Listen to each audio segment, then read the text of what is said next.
사도신경하심으로 신앙 고백하겠습니다.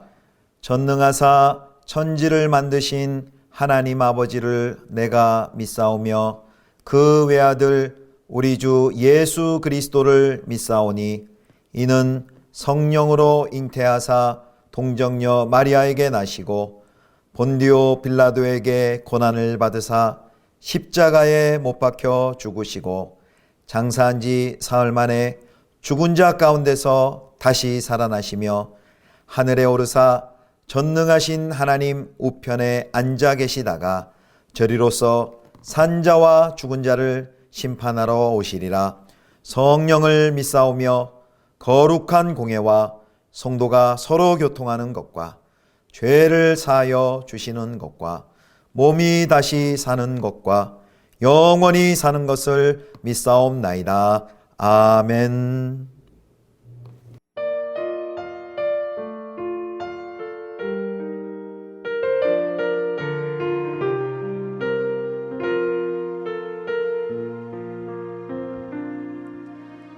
무엇이 변치 않아 내 소망이 되며 무엇이 한결같아 내 삶을 품으리 그녀가 날 만족해 내 영이 쉬며 그 누굴 기다려 내 영이 기쁘리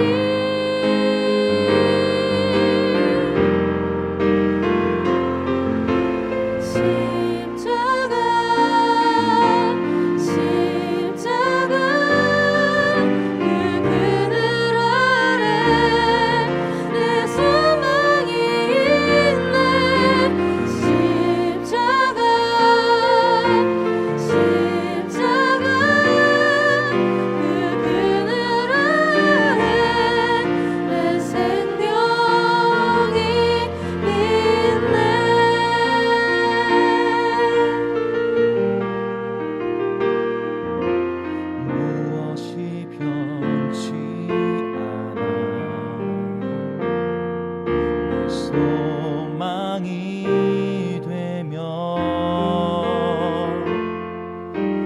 무엇이 한결같아 내 삶을 품으리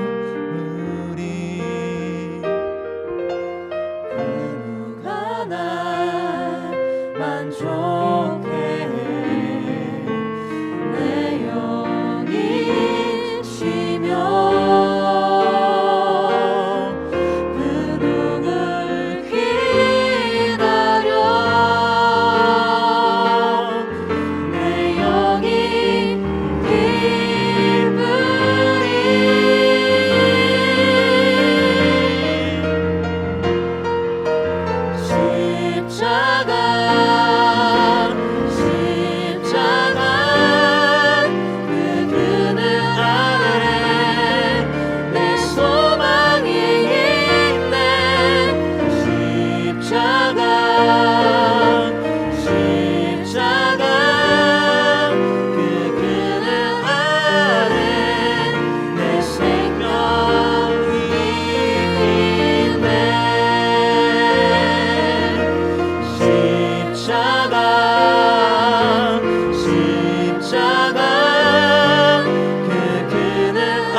스루야의 아들 요압이 왕의 마음이 압살롬에게로 향하는 줄 알고 드고아의 사람을 보내 거기서 지혜로운 여인 하나를 데려다가 그에게 이르되 청하건대 너는 상주가 된 것처럼 상복을 입고 기름을 바르지 말고 죽은 사람을 위하여 오래 슬퍼하는 여인같이 하고 왕께 들어가서 그에게 이러이러하게 말하라.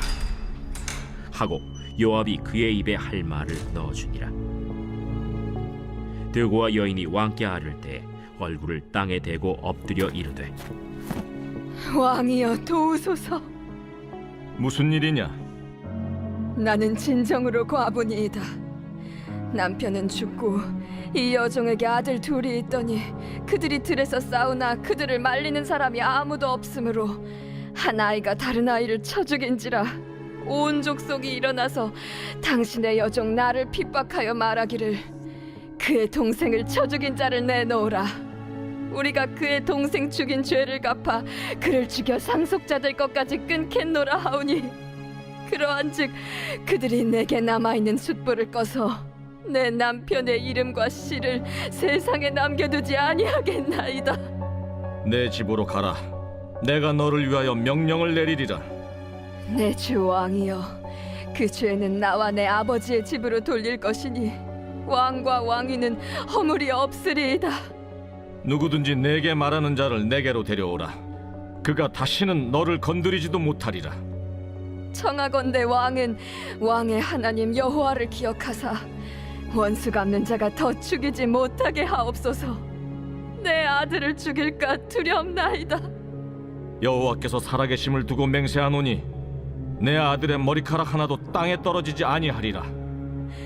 청하건대 당신의 여종을 용납하여 한 말씀을 내 주 왕께 여쭙게 하옵소서. 말하라. 그러면 어찌하여 왕께서 하나님의 백성에게 대하여 이 같은 생각을 하셨나이까? 이 말씀을 하심으로 왕께서 죄 있는 사람같이 되심은 그 내쫓긴 자를 왕께서 집으로 돌아오게 하지 아니하심이니이다. 우리는 필경 죽으리니 땅에 쏟아진 물을 다시 담지 못함 같을 것이오나 하나님은 생명을 빼앗지 아니하시고 방책을 베푸사 내쫓긴 자가 하나님께 버린 자가 되지 아니하게 하시나이다. 이제 내가 와서 내 주 왕께 이 말씀을 여쭙는 것은 백성들이 나를 두렵게 하므로 당신의 여종이 스스로 말하기를 내가 왕께 여쭈오면 혹시 종이 청하는 것을 왕께서 시행하실 것이라 왕께서 들으시고 나와 내 아들을 함께 하나님의 기업에서 끊을 자의 손으로부터 주의 종을 구원하시리라 함이니이다. 당신의 여종이 또 스스로 말하기를 내 주 왕의 말씀이 나의 위로가 되기를 원한다 하였사오니 이는 내 주 왕께서 하나님의 사자같이 선과 악을 분간하심이니이다. 원하건대 왕의 하나님 여호와께서 왕과 같이 계시옵소서. 바라노니 내가 내게 묻는 것을 내게 숨기지 말라. 내 주 왕은 말씀하옵소서. 이 모든 일에 요압이 너와 함께 하였느냐? 내 주 왕의 살아계심을 두고 맹세하옵나니 내 주 왕의 말씀을 좌로나 우로나 옮길 자가 없으리이다. 왕의 종 요압이 내게 명령하였고 그가 이 모든 말을 왕의 여종의 입에 넣어주었사오니 이는 왕의 종 요압이 이 일의 형편을 바꾸려 하여 이렇게 함이니이다. 내 주 왕의 지혜는 하나님의 사자의 지혜와 같아서 땅에 있는 일을 다 아시나이다. 성도 여러분, 좋은 아침입니다. 오늘 임시 공휴일인데 또 좋은 신과 회복이 있는 날 되시기를 축복합니다.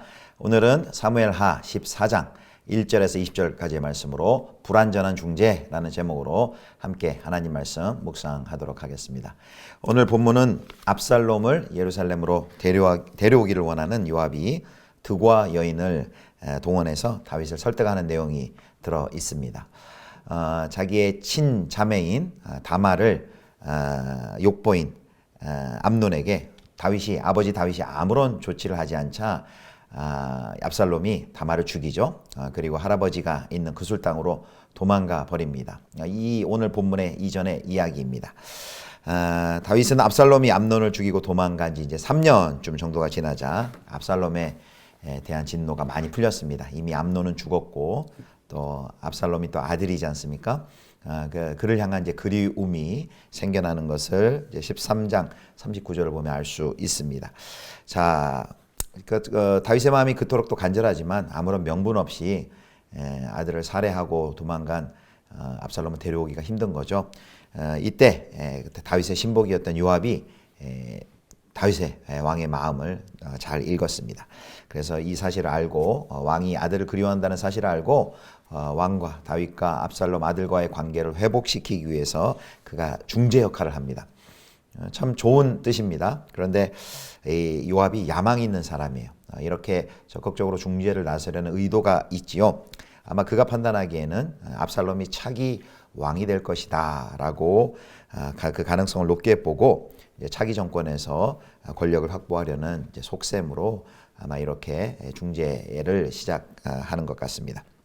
그래서 요압은 사람을 보내서 드고아에서 이제 지혜로운 여인을 데려오게 합니다. 그리고 그 여자가 여인의 남편이 죽은 것처럼 상복을 입고 행동하라고 계획합니다. 그러면서 그 여인에게 해줄 말을 이제 꼼꼼하게 그 여인에게 가르쳐 주지요. 먼저 우리는 이 요압이 시도한 그 중재, 다윗과 압살롬과의 관계를 회복을 위한 중재를 생각해 봐야 되는데요. 이제 언뜻 신하로서 참 충성스럽고 대견해 보이기도 하지만 이 중재가 사실 하나님 나라의 역사에 도움이 되기보다는 오히려 방해가 되었습니다. 요셉은 그 누구보다도 다윗을 잘 알았지만 다윗을 선한 길로 인도하는 친구가 아니었습니다. 바로 이 전에 어떤 사건을 보면 알 수 있습니까? 밧세바 사건을 볼 때 우리아를 대하는 그 요압의 태도, 거기서 잘못된 것을 지적을 했어야 되는데 다윗을 선한 길로 인도하지 못했죠. 그리고 지금도 오늘 이런 중재를 통해서 다윗을 오히려 더 깊은 수렁으로 빠뜨리고 있는 것을 보게 됩니다. 자, 드고아 여인이 드디어 요압의 지시대로 이제 다윗 왕을 만나고요. 그리고 그에게 다윗 왕에게 절하고 구원을 요청합니다. 왕이 무슨 사연인지 묻자 이 여인이 이제 자기 이야기를 시작하는 것이죠.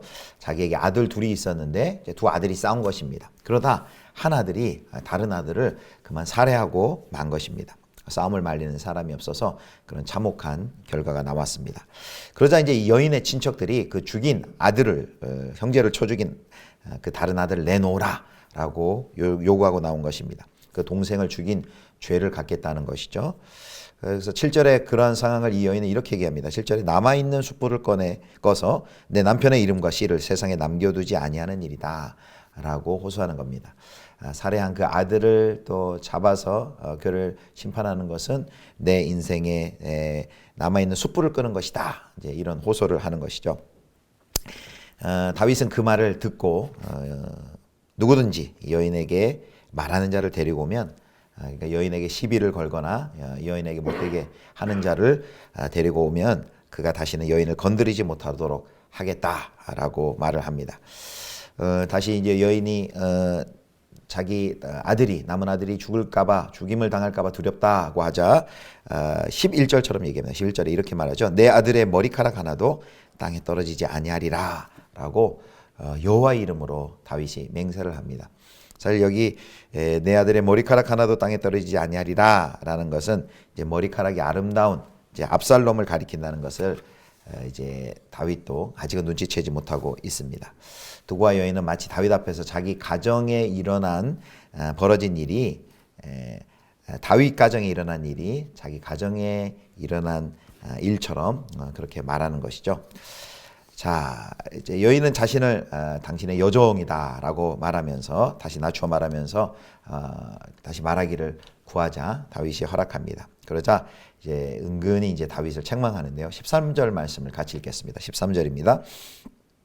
여인이 이르되 그러면 어찌하여 왕께서 하나님의 백성에게 대하여 이 같은 생각을 하셨나이까?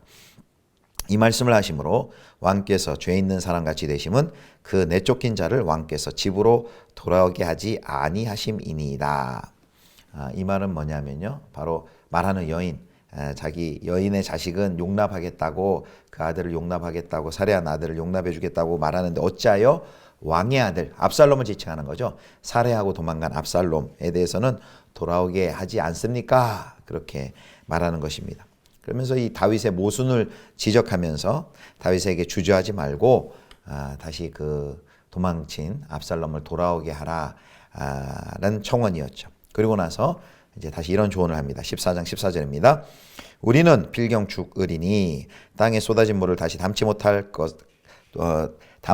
못할 같을 것이오나 하나님은 생명을 빼앗지 아니하시고 방책을 베푸사 내쫓긴 자가 하나님께 버린 자가 되지 아니하게 하시나이다. 아멘.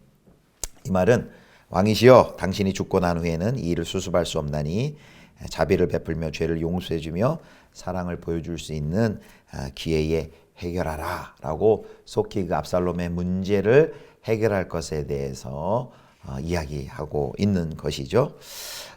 그런데 이제 여인이 이제 마치 자기 가정에 일어난 일인 것처럼 이야기했는데 여인의 가정에 일어난 그 사건과 이제 압살롬이 행한 그 암논을 죽인 살인 사건과는 비슷한 듯하지만 이제 다릅니다. 맞지 않는 것이 있습니다. 첫 번째, 그러니까 여인의 이야기에서는 이 두 아들이 이제 싸우다가 우발적으로 하나들이 한 다른 형제를 죽이죠. 그렇지만 압살롬은 철저하게 계획해서 자기 형제 암논을 죽인 것을 우리가 기억합니다.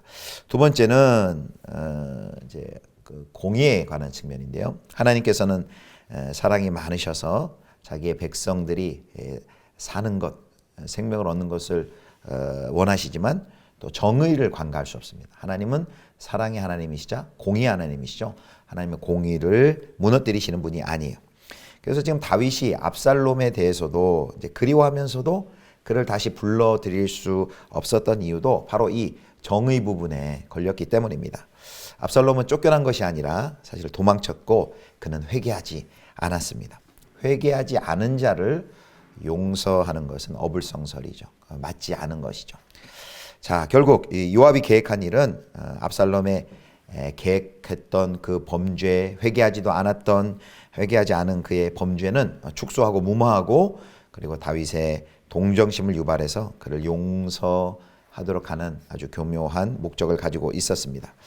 결국 오늘 이제 말씀의 제목같이 요압의 중재는 불완전한 중재였습니다. 요압이 주도한 이 화해는 궁극적인 죄의 해결이 선행되지 않은 채 인간의 동정심에 호소한 화해였습니다. 그리고 그 결과 압살롬의 반역이라는 대비극이 엄청난 비극이 이제 유발되는 작용을 이 사건이 하게 됩니다. 사랑하는 성도 여러분, 결국 다윗은 이제 요압의 그 요청 계획대로 이제 마음을 돌이킵니다. 이 모습을 봐도 이제 이 모습도 다윗이 인정에 이끌려서 이제 영적으로 지금 어두운 상태를 반영합니다. 인정에 이끌려 있는 어두운 상태를 반영합니다. 인정에 이끌려서 죄를 묵과하는 것은 정의를 실현하는 통치자의 모습이 아니죠. 참 통치자가 그런 측면에서 참 어렵죠. 공의와 사랑을 함께 동시에 이루어야 하는 것이죠. 매사에 공평하고 지혜롭던 다윗은 자신과 자신의 자식의 문제 앞에서는 인정에 이끌리고 사리를 분별하지 못했습니다. 그의 통치에는 공의와 사랑이 만나지 못했습니다. 요압은 불완전한 중재를 했고 다윗은 불완전한 관계 회복을 했습니다. 오늘 이 요압의 불완전한 중재 또 다윗의 불완전한 이런 화해 모습을 보면서 우리는 이런 한계 속에 그리스도를 바라보게 됩니다. 우리 주 예수 그리스도를 바라보게 됩니다. 바로 예수 그리스도께서는 십자가 위에 그가 하신 구속, 그가 하신 속량의 역사는 그 십자가 위에서 하나님의 공의와 사랑이 만나기 때문입니다. 우리 하나님께서는 영원한 대제사장으로서 중보자로서 바로 그 사랑과 공의를 죄인을 향한 온 인류의 죄를 향한 그 사랑과 공의를 십자가에서 이루셨죠. 십자가의 구속의 사건으로 그 사랑과 공의를 이루시고 완전한 화해를 중재하셨습니다. 사랑하는 성도 여러분, 우리의 삶 가운데도 인정에 이끌려서 죄를 묵과하지 않도록 우리의 삶 가운데서도 사랑과 공의가 세워지게, 사랑과 공의가 그리스도 예수 안에서 균형되게 세워지는 이런 은혜가 우리의 모든 삶의 영역에서 일어나기를 주님의 이름으로 축원합니다. 기도하겠습니다. 하나님, 우리 인간의 중재가 참으로 불완전한 것을 오늘 요압의 중재를 통해서 우리가 보게 됩니다. 그리하며 우리는 다시 한번 예수 그리스도의 사랑과 공의가 만나는 십자가의 그 은혜와 구속의 역사를 우리가 기억합니다. 하나님, 그리스도 안에서 새롭게 된 저희의 삶 가운데서도 그리스도께서 이루신 그 십자가의 사랑과 공의가 우리의 삶 가운데서도 모든 관계 속에 또 우리의 삶의 영역 가운데 균형되게 이루어지는 역사가 있도록 우리를 다스리고 인도하여 주옵소서. 우리 구주 예수 그리스도의 이름으로 기도드립니다. 아멘. 주기도문 하시겠습니다.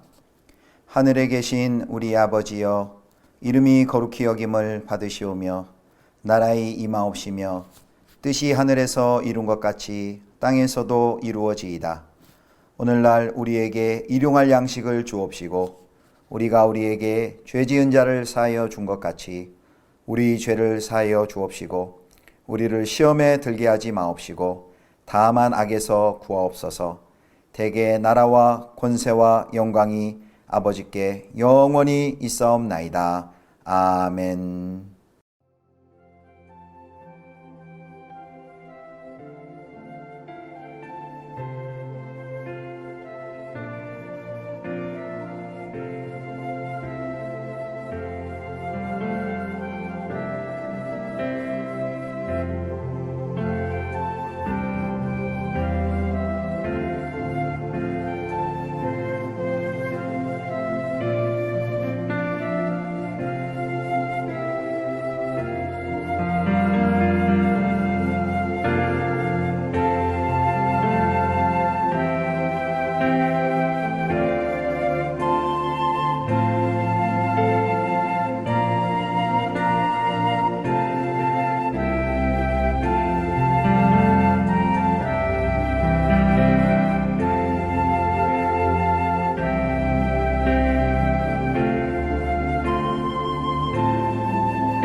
내